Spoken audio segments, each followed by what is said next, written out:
Tonight we're cranking through 12 rock and roll songs we'll never forget.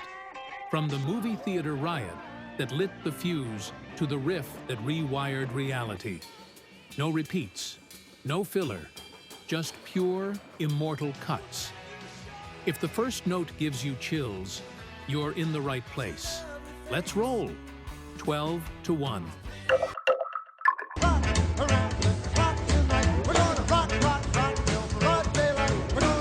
I was 15, stuffed into a crowded movie theater, supposed to be quiet while the film rolled.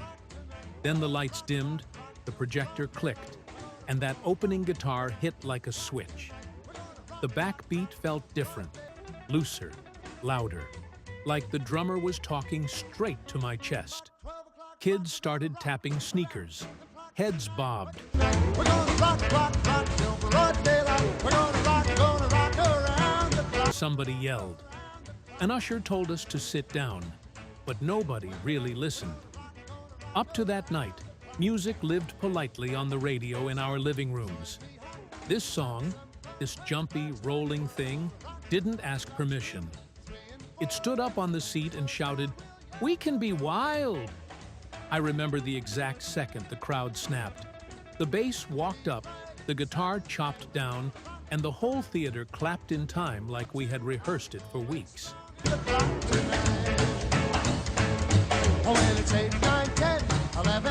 Parents said it was noisy.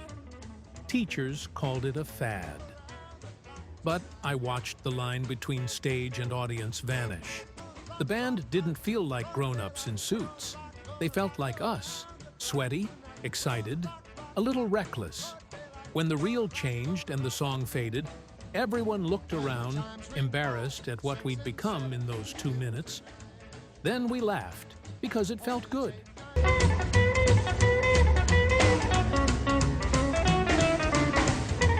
I walked home with my friends, kicking a bottle cap along the sidewalk, hearing the rhythm repeat in the scrape of our shoes. My mother asked why I was smiling. I couldn't explain it yet. I only knew the world suddenly had a faster heartbeat.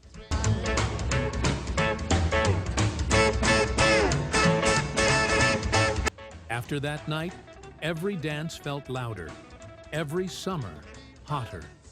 The song didn't just play, it gave us permission to be teenagers. We counted off, 1, 2, 3 o'clock, and time itself picked up speed.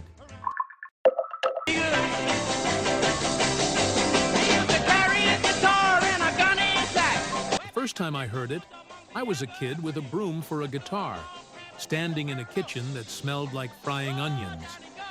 The radio fizzed, and there it was, a lead line so sharp it could cut rope. Chuck sang about a boy way back in the woods, and I thought, finally, a map for people like me. Not a polished star.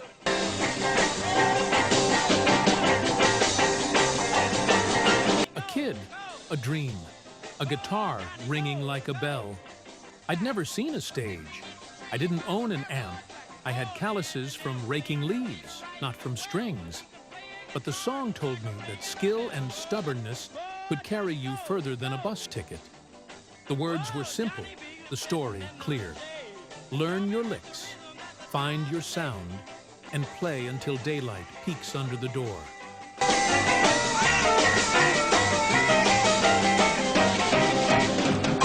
I saved coins for a cheap 6-string, learned to bend notes with sore fingers, and copied that opening riff until the neighbors banged on the wall. At school, kids laughed. At the diner, the cook turned the radio up when it came on, and for 2 minutes and 30 seconds, the world believed in a boy who could make it.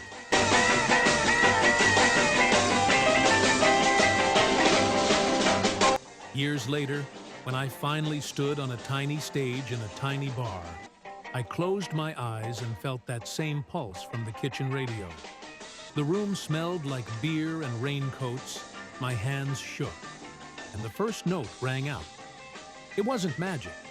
It was work dressed as magic. That song made me understand the difference. A dream only becomes real when you play it loud enough for someone else to hear.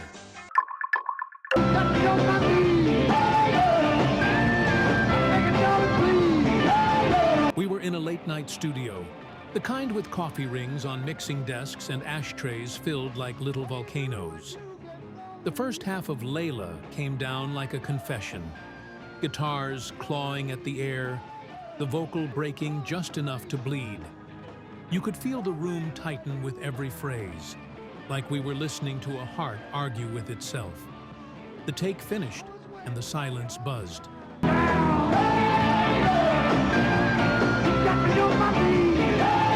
Then the second half floated in.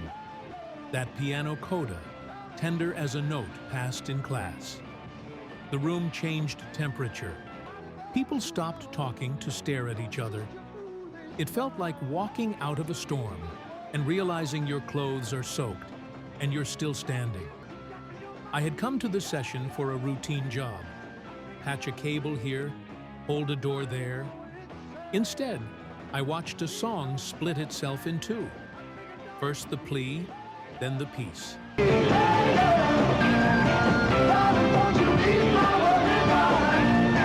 The guitars were fire. The piano was water. Together they made steam that wrapped around us. We didn't clap. We didn't dare.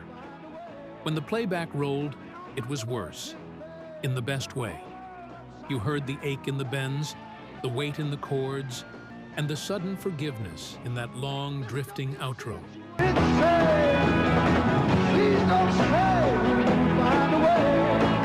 I thought about my own mess of a love life, all the bad timing and almost moments. The track didn't fix any of it. It did something braver. It told the truth about wanting what you shouldn't, and it gave that truth a place to rest.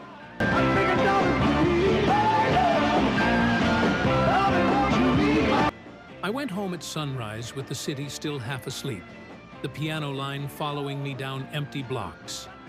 Not every song heals. Some songs just make the wound honest. Layla taught me there's a kind of mercy in that.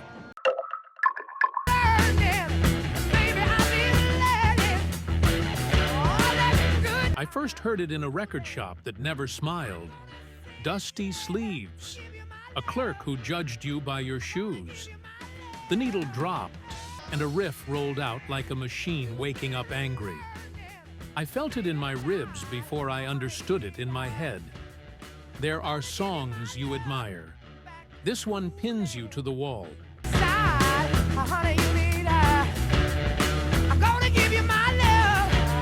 The vocal didn't croon, it prowled. The guitar didn't decorate, it attacked. In the middle, the song seemed to dissolve into a strange, echoing corridor. Sounds panning left to right, like footsteps in a dark hall. And then, just when you doubted your footing, the riff slammed back in, heavier, hungrier.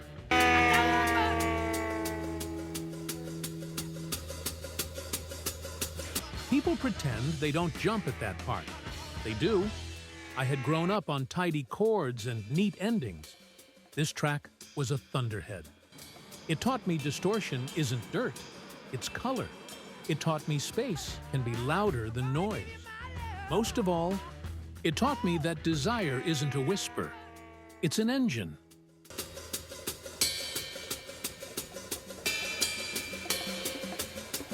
I left the shop with a cheap copy in a paper sleeve and walked home fast, as if someone might take it from me. At home, I set the record down, turned the knob further than I should, and let the opening hit again. The walls complained, the floor hummed.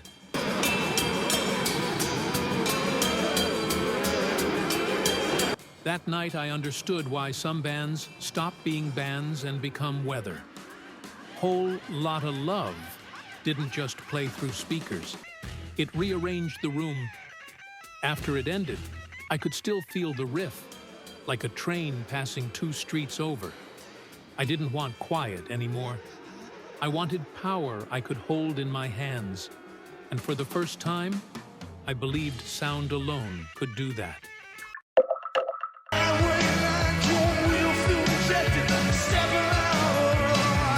I first heard it in a rusted car, with a cracked dashboard and a gas gauge that lied. The night air was humid, windows down, and my best friend's elbow hung out the passenger side because the handle had snapped off years ago. Then the drums hit, tight, urgent, and that wall of sound rushed in like a highway appearing out of the dark.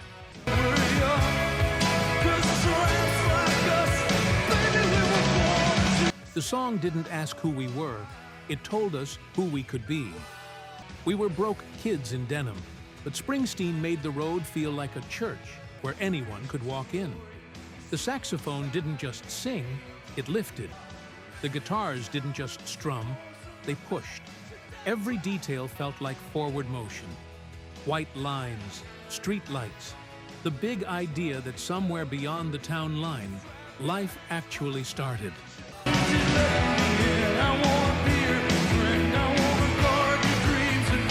I remember looking at my friend when the chorus hit. We didn't speak. We didn't need to. The song promised that escape wasn't a fantasy. It was a car with a working radio and one good tire. It was the belief that speed could shake off the past. Baby, we'll never go back. When the last note faded, the car smelled like dust and gasoline, and the traffic light ahead turned green at the right second, like it had heard the song too. I didn't leave town that night, but the track did something better. It kept the door propped open.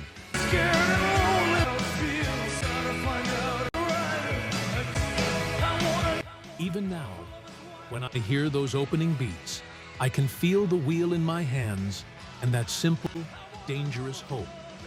We were not stuck. We were born to run. Sweet 16, stand 31. You get the feeling weary when the work is done. The first time it hit me, I was older than I meant to be. My knees popped when I took the stairs. I knew the exact hour my back would complain. I had responsible shoes and a calendar that told me when to sleep. Then this record spun, and suddenly I was 20 again. Seger didn't lie to me about aging. He didn't paint it gold. Never forget. You better get yourself a partner. He said the quiet part out loud.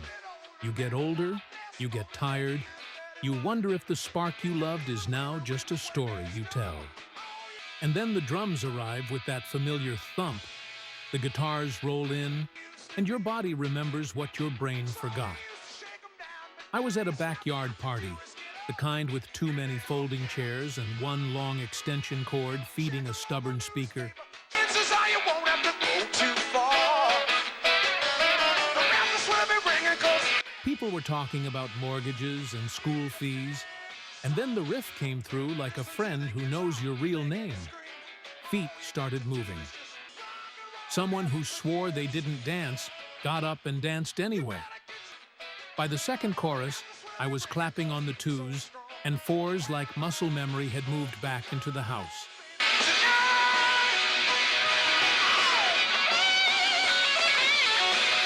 The lyric said it plain. The music will still be there when you're ready to come home. I didn't feel young. I felt honest. The song didn't rewind time. It connected it. I could be grown. I could be tired. And still trust the drum to wake the pulse.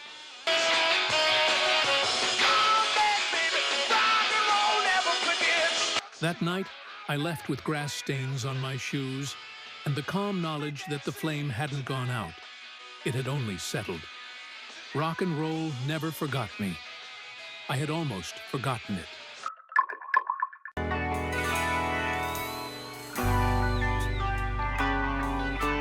It started with that clean, glassy 12-string, the sound of doors opening in a place you can't quite name. I was driving a lonely stretch after midnight, desert to my left, nothing to my right, when the song found me. The road narrowed, the sky felt bigger, and the first words landed like a sign on a highway you swear you've passed before. The story pulled me in, a welcome that felt too warm. A hallway that kept stretching, faces that smiled a little too slowly. I said Goode, had to stop for the night.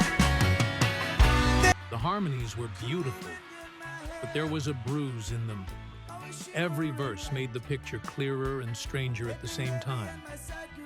I turned the volume up without thinking and realized I'd slowed down to match the tempo, like the road itself had leaned in to listen. Then the solo arrived, two guitars weaving like they were finishing each other's sentences, and for a moment, the desert didn't feel empty. Thinking to myself, this could be heaven or this could be hell. It felt precise, designed, inevitable. I understood the trap. Comfort that turns into a cage so gently you almost thank it. I thought about the habits I'd chosen, the deals I'd made with my own tiredness, all the little maybe laters that had turned into maybe nevers. When the last line hit, you can check out anytime you like, but you can never leave. I felt the car drift in its lane, like it had flinched. Such a lovely place, such a lovely place, such a lovely face. I pulled into a rest stop, let the engine tick, and watched moths circle a buzzing light. On the radio, the song ended, and the night felt thinner. Thought I heard them say, welcome to the... I got back on the highway and pressed the pedal with a new kind of attention. The track didn't scare me. It warned me beautifully. Some doors open both ways, some don't.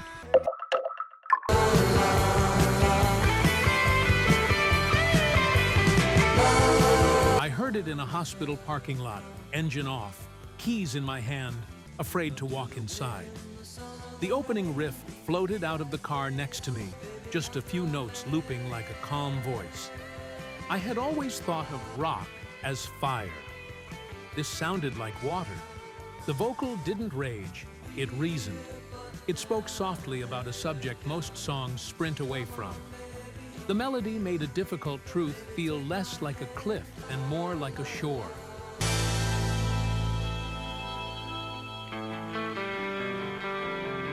I leaned back in my seat and let the rhythm measure my breathing.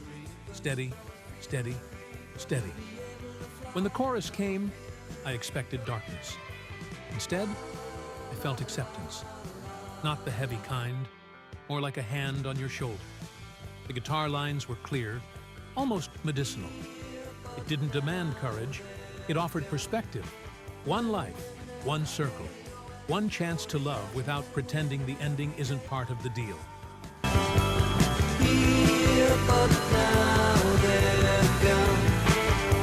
I went inside. The hallway was bright and too clean. Machines hissed and beeped. I sat beside the bed and held a hand I wasn't ready to let go of. And I remembered the way the song treated the subject with care, not drama. I talked about old stories, about a vacation that had gone wrong and become our favorite memory. We laughed quietly.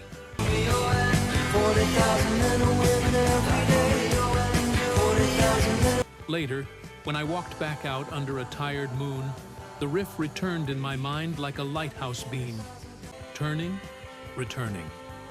The song didn't erase my fear. It changed it.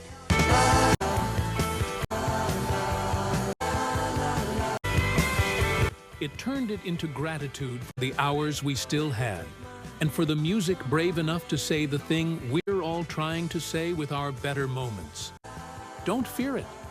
Love well while you're here. Fresh as the bright blue sky. I was halfway through a bad day in a cheap apartment when that opening riff danced out of a tinny TV speaker, bright, spiraling like sunlight bouncing off a fire escape. I'd heard heavy songs, darker songs, louder songs. This one felt open. It smiled and snarled in the same breath. By the second measure, my fingers were already tracing air frets, like the guitar had taught them a language I didn't remember learning.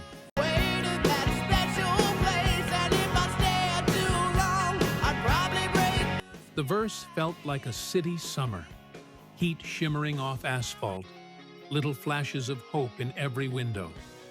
Then Axl hit the chorus, and the floor tilted.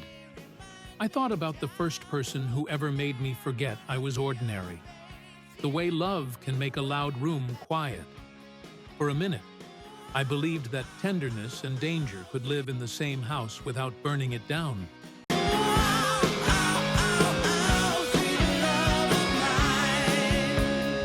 But the sweet isn't the whole story. When the bridge broke and the "Where do we go now?" chant rose, it sounded like the question you ask when love stops being a movie and turns into a map with smudged roads. The guitars didn't argue. They testified, biting, bending, pleading. I stood there in my kitchen, holding a spoon like a microphone, and felt the song push and pull at the same time.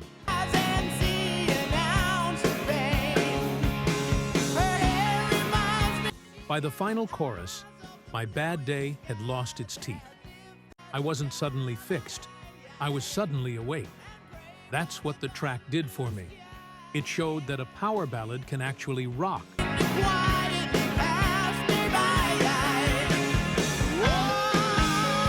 And that a hard rock band can send a love letter without hiding its knuckles. Even now, one note of that riff can lift the blinds in my head. If music is medicine, this song is the kind that tastes good and still works.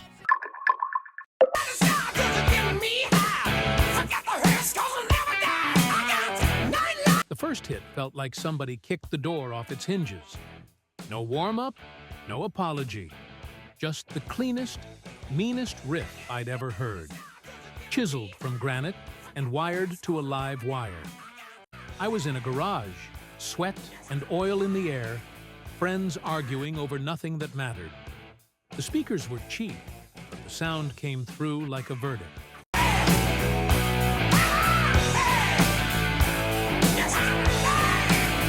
We knew the backstory.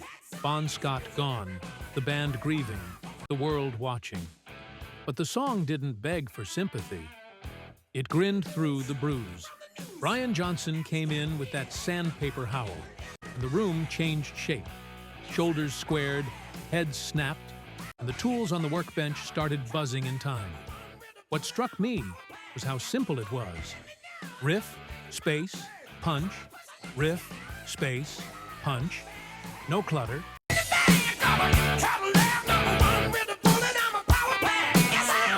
No sentimentality. It was celebration through volume. Survival made loud. When the solo hit, I felt that old kid feeling again. The one where you think you might outrun whatever's been chasing you if you just floor it for one more block.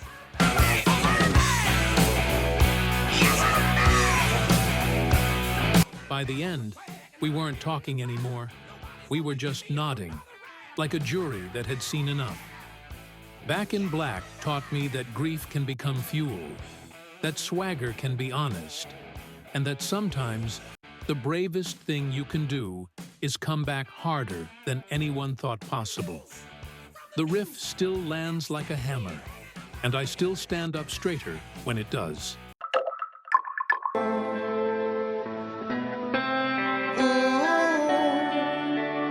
I didn't understand it the first time. I was a kid with a borrowed record and a head full of short songs. The quiet acoustic opening felt like a door I had to choose to walk through. I almost didn't. But something in the whistle of the flute, something in the hush of the vocal, told me, stay. So I stayed. The song built like weather. Each verse added a cloud, a shade, a pressure drop you could feel in your ears. You know, sometimes words have two meanings. The words were a riddle I couldn't solve, and that was the point. They pulled me forward without showing me the map. Somewhere around the halfway mark, the drums arrived like boots on stone, and I realized I'd been holding my breath. Then the solo. I can still see the wallpaper of that room, the way the afternoon light cut across the floor as Page turned melody into motion.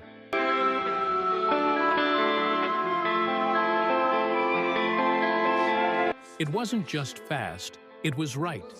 Like every bend had been waiting its whole life to land exactly there.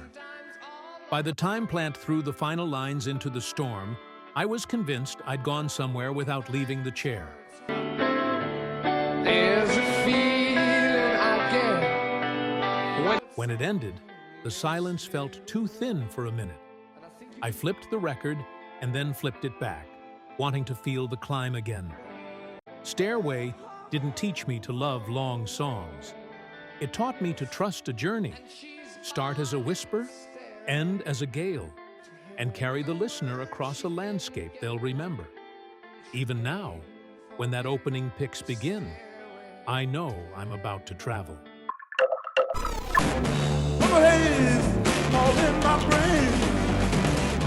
The first note hit like a flare, and suddenly the room had edges I'd never noticed. I was standing in a friend's basement with wires everywhere and a smell like wet concrete. The needle dropped, and the guitar didn't sound like a guitar. It sounded like the future arguing with gravity. The riff wasn't neat, it was necessary. Hendrix's voice came in, cool, curious, almost amused, and I felt my idea of possible taking on water. I'd learned chords, scales, rules. He bent them until they glowed. It wasn't chaos, it was control disguised as wildfire.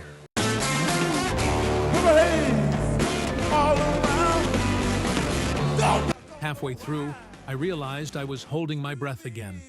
The solo stripped the paint off the walls, but there was grace in it too, like watching a comet that knows exactly where it's going. I didn't understand the lyrics in a literal way, and that felt right. The song wasn't explaining itself. It was inviting me to hear in color. When the last blast faded, the basement seemed smaller, like the song had borrowed space from the real world and hadn't given it back. I walked up the stairs feeling taller, not because I had changed, but because my ceiling had moved. Whatever it is, that girl put a spell on me. Purple Haze is the track that made the electric guitar more than wood and wire.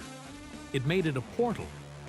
In 2 minutes and 46 seconds, it didn't just change rock, it changed the shape of the room inside my head.